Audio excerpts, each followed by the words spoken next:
بسم اللہ الرحمن الرحیم۔ السلام علیکم۔ یہ مارچ کی ایک خزاں رسیدہ شام تھی۔ شاداب پتوں کا پرثمرت دور شروع ہو چکا تھا۔ میں کمرے میں بیٹھے بیٹھے اوب ہو گئی تو باغ میں آ گئی اور پتھر کی ایک مخصوص بنچ پر بیٹھ گئی جس پر بیٹھ کر سوچوں کہ دنیا میں گم ہو جانا مجھے بہت اچھا لگتا تھا۔ میں کافی دیر سے خاموش بیٹھی چنبیلی کے ایک تنہا پھول کو دیکھ رہی تھی جس کے سب ساتھی نظری خزاں ہو چکے تھے اور وہ شاخ پر تنہا باقی رہ گیا تھا۔ اس پھول پر ایک عجیب سی ویرانی برستی نظر آئی تو میں سوچ میں پڑ گئی۔ یہ پھول بھی اپنی مختصر مدت حیات پوری کر کے اپنے ساتھیوں سے جا ملے گا۔ اس کا بھی وہی حشر ہوگا جو دیگر پھولوں کا ہوا ہے۔ پھر اس کے بعد باغ کے دامن میں کیا رہ جائے گا؟ واقعی جب احباب بچھڑ جائیں تو آدمی ویرانے میں کیسے رہ سکتا ہے؟ یکایک تصور میں دانیال کی صورت نظر آنے لگی۔ وہ بھی اس دنیا میں اکیلا تھا۔ والدین، بہن بھائی سب ایک حادثے میں اس سے ہمیشہ کے لیے بچھڑ گئے تھے۔ زندگی میں تلخیاں ہونے کے باوجود وہ کس قدر زندہ دل اور ہنسمکھ جوان تھا۔ شیر جیسا دل تھا اس کا۔ دانیال میرا کزن تھا، ہر وقت ہنساتے رہتا اس کا کام تھا۔ وہ بہت وجیہ تھا اور اعلیٰ عہدہ اس کی وجاہت اور حسن پر زیب دیتا تھا۔ خاکی یونیفارم نے اس کی شخصیت پر 4 چاند لگا دیے تھے۔ جب بھی میں اسے بھاری بوٹوں اور باوقار یونیفارم میں دیکھتی تو میرا دل اس کی جانب کھنچنے لگتا تھا۔ میرے بابا جان کی خواہش تھی کہ دانیال ان کا داماد بنے اور میں بھی طے کر چکی تھی کہ اسی کو اپنا جیون ساتھی بناؤں گی۔ تاہم ابھی تک میں نے اپنی تمنا کا اظہار نہیں کیا تھا۔ حجاب مانا رہا مگر تا کجا۔ جب مجھے بزرگوں کی طرف سے اپنا شریک زندگی منتخب کرنے کا پورا اختیار تھا تو میں کیوں نہ اپنے اور دایاں کے بارے میں دانیال کے بارے میں سوچتی۔ اس میں خوبیاں تھیں، بظاہر کوئی برائی نہ تھی۔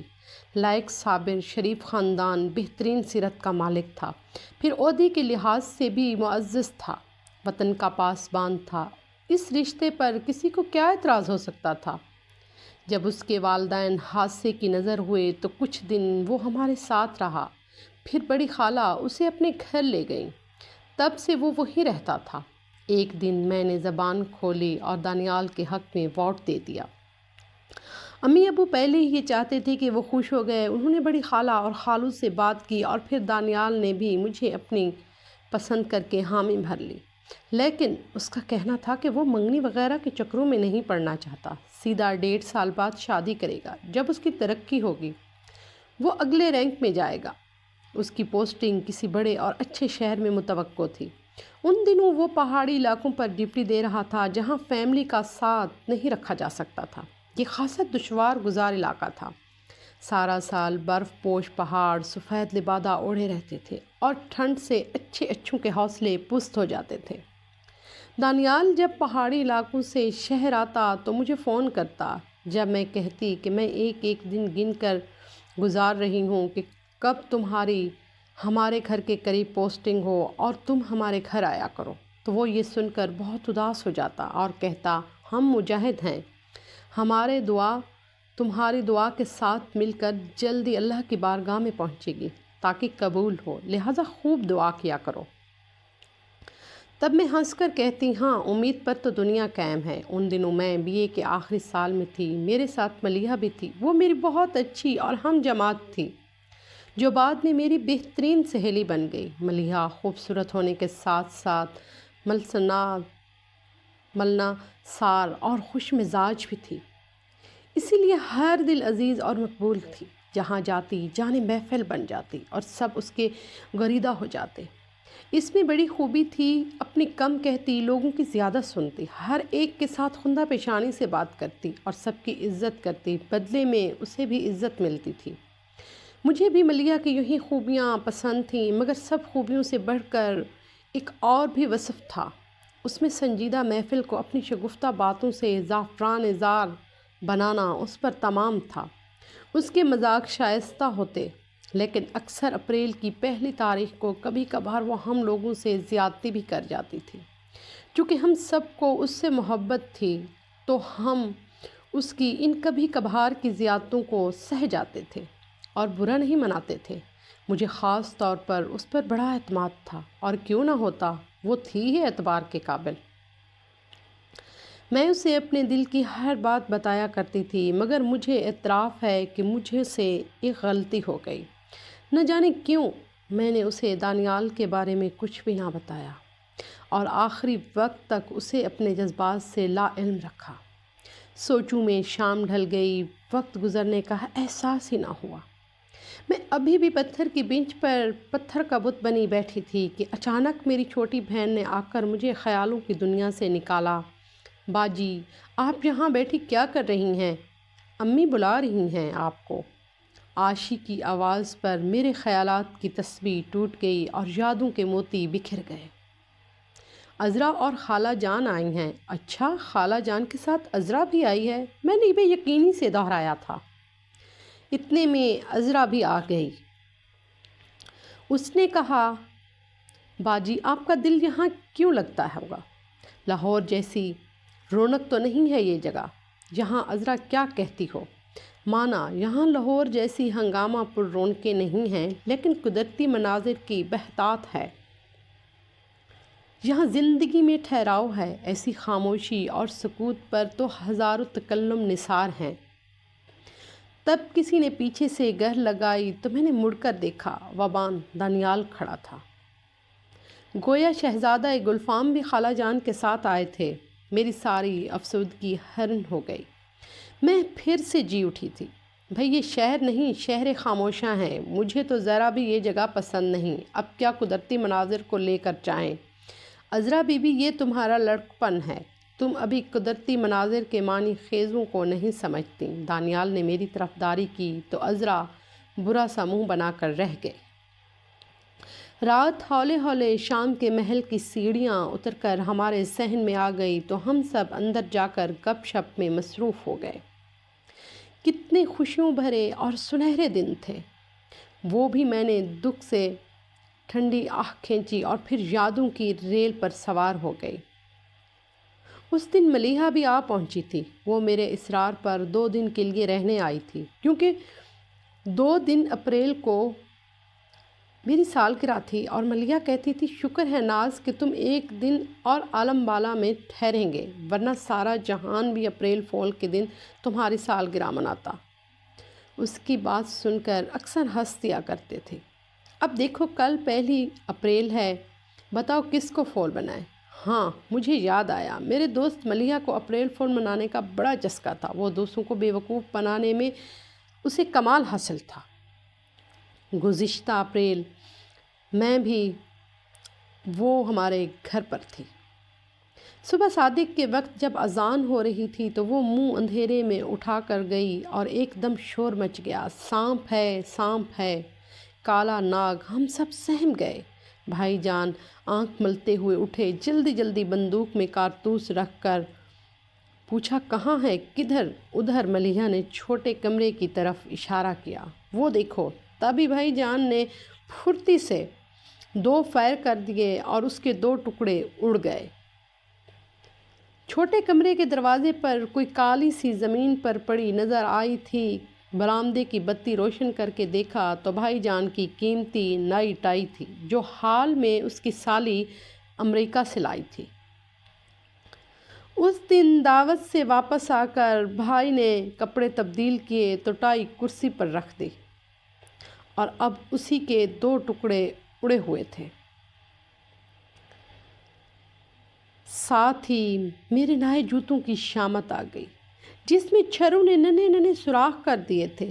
1 اپریل ہے صاحبو، ملیحہ نے ہنس کر یاد دلایا تو بھائی صاحب چھنپ کر رہ گئے۔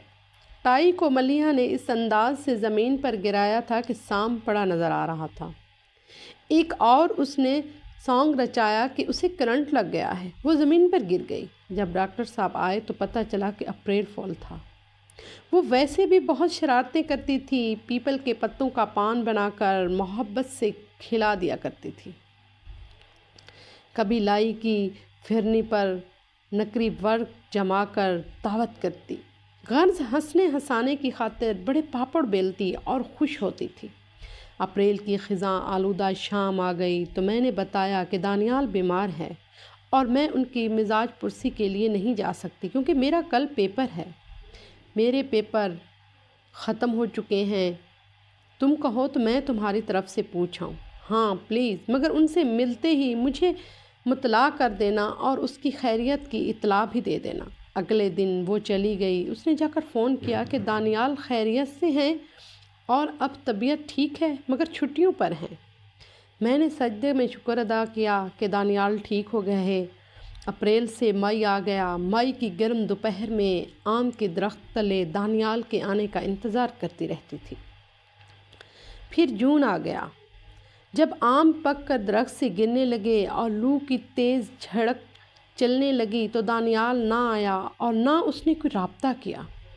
میں بہت پریشان رہنے لگی۔ ملیحہ آتی تو میں دانیال کا ذکر کرتی اور میرے انتظار، میرا خدشات اور میری امیدوں کو ہنسی میں اڑا دیتی تھی۔ گویا اب میری بہترین دوست بھی میری غم گسار نہ رہی تھی۔ تو میں اپنے دل کا حال کس سے کہتی؟ چپ چاپ رہنے اور سوچتے رہنے سے میرا دم گھٹنے لگتا تھا۔ اس کے آنے سے جی بہل جاتا تھا۔ پھر رفتہ رفتہ ملیحہ نے بھی آنا کم کر دیا۔ وہ بھی وقت بھی آیا کہ میں اسے بلاتی تھی، وہ نہیں آتی تھی۔ جانے وہ زندگی کی کن مشقوں میں کھو گئی تھی۔ رزلٹ آ گیا۔ ہم نے بی اے پاس کر لیا۔ امی ابو نے یہی مہلت لی تھی کہ بی اے پاس کر کے تو ہم ناز کی شادی کر دیں گے۔ ادھر دانیال کی پوسٹنگ اس شہر میں ہو گئی جہاں وہ چاہتا تھا۔ اس کی ترقی بھی ہو گئی تھی۔ یہ خوش خبری سنتے ہی میں نے مٹھائی بانٹی۔ اب یہی انتظار کہ وہ لوگ آئیں تاکہ شادی کی تاریخ رکھی جائے۔ اب مجھے اس کی یاد ستانے لگی تھی۔ میں جلد ہی شادی کر کے اس کی ہو جانا چاہتی تھی، گرچہ ابھی تک دونوں طرف سے کوئی تقریب نہیں ہوئی تھی۔ ایسے ہی سال گزر گیا۔ امی ابو کا پیمانہ صبر بھی لبریز ہو گیا اور میں تو انتظار کی سولی پر سوکھ گئی تھی۔ اس دوران ایک دو بار خالہ اور خالو میاں آئے مگر انہوں نے تاریخ کی کوئی بات نہ کی۔ مہینے سالوں میں ڈھلتے ہیں، موسم گزر جاتے ہیں، وقت کا پہیہ نہیں تھماتا۔ اپریل آیا، خزاں رسیدہ رت بھی ساتھ آ گئی اور پھر یکم اپریل کو شام کے وقت میں عاشق کی آواز سن کر چونک پڑی۔ وہ ہنستی ہوئی باغ میں آئی اور کہنے لگی، باجی اب بس کرو، کب تک چنبیلی کے اس تنہا اور اداس پھول کو تکتی رہو گے؟ تم کتنی باتیں بنانے لگی ہو؟ اتنی باتیں تم کو آئی کہاں سے ہیں؟ اب میں بڑی ہو گئی ہوں نا، دیکھیے تو کتنی لمبی ہو گئی ہوں۔ اس نے ایڑیاں اٹھا کر قد کو بڑھایا تو میں نے ہنس کر کہا، ہاں بڑی ہو گئی ہو، کوہ مالیہ جتنی بڑی اور اونچی بھی۔ میں نے یہ کہا ہی تھا کہ سامنے گیٹ سے ایک خوبصورت نوبہاتا جوڑا اندر آتا دکھائی دیا۔ مجھے اپنی آنکھوں پر یقین نہ آیا۔ وہ دونوں میری طرف آ گئے۔ یہ ملیحہ اور دانیال تھے۔ میں نے ان کو حیرت سے دیکھا۔ کہیں تم دونوں کسی ڈرامے کے کردار تو نہیں جو سٹیج سے سیدھے اتر کر ادھر آ گئے ہو؟ نہیں، یہ حقیقت ہے۔ ہم نے روپ نہیں دھارا، ہم سچ مچ کے دولہا دلہن ہیں۔ مگر کس کے؟ حیرت سے میرا منہ کھلا تھا۔ ملیحہ نے اپنی اور دانیال کی طرف اشارہ کیا، ایک دوسرے کے دولہا دلہن ہیں اور کس کے ہو سکتے ہیں؟ مگر آج اپریل فول کا دن تھا، تم نے مجھے فول بنایا ہے۔ میں نے آنکھوں کی نمی کو پی کر کہا، نہیں، بالکل نہیں، ہم نے تمہیں بالکل فول نہیں بنایا۔ آج یکم اپریل ضرور ہے لیکن کل 2 اپریل بھی تو ہے، تمہاری سالگرہ کا دن۔ ہم آج ہی تم کو سالگرہ مبارک کہنے آئے ہیں۔ مگر تم؟ میں ان کی طرف دیکھ کر بکلائی، تم بھی ہمیں شادی مبارک کہہ سکتی ہو، افسوس کہ ہم تم کو اپنی شادی میں مدعو نہ کر سکے۔ دراصل بات بھی ایسی تھی، خالہ جان اور خالو نے ہمیں سختی سے منع کر دیا تھا کہ تمہیں اور تمہارے گھر والوں کو مدعو نہ کیا جائے، کیونکہ ان کا خیال تھا کہ تم لوگوں کو یہ دعوت پسند نہ آئے گی۔ کیا کہہ رہی ہو ملیحہ میری جان، میری دوست، یہ سب کیسے ہوا؟ یہ سوال پوچھتے پوچھتے سچ مچ میری آنکھوں میں آنسو بھر آئے۔ یہ میں تمہیں کیسے بتاؤں، بس سمجھ لو کہ یوں ہی ہماری قسمت میں لکھا تھا۔ اچھا، میں نے آنسو پونچھ کر کہا، میں تو سوچ رہی تھی کہ آج بھی تم اپریل فول منانے آئی ہو، مگر تم نے تو مجھے لائف ٹائم فول بنا دیا۔ میں شاید یہ کہتے کہتے آخری بار ہنسی تھی، اس کے بعد وہ دونوں کبھی نہیں آئے اور میرے ہونٹ بھی ہنسی کو ترس گئے۔ آج تک میری آنکھوں پر نمی ان دونوں محبت کرنے والوں کو ڈھونڈتی ہے۔ ہمارے چینل کو سبسکرائب کیجیے گا اور کمنٹ میں بھی بتائیے گا کہ آپ کو ہماری ویڈیو کیسی لگتی ہے۔ شکریہ۔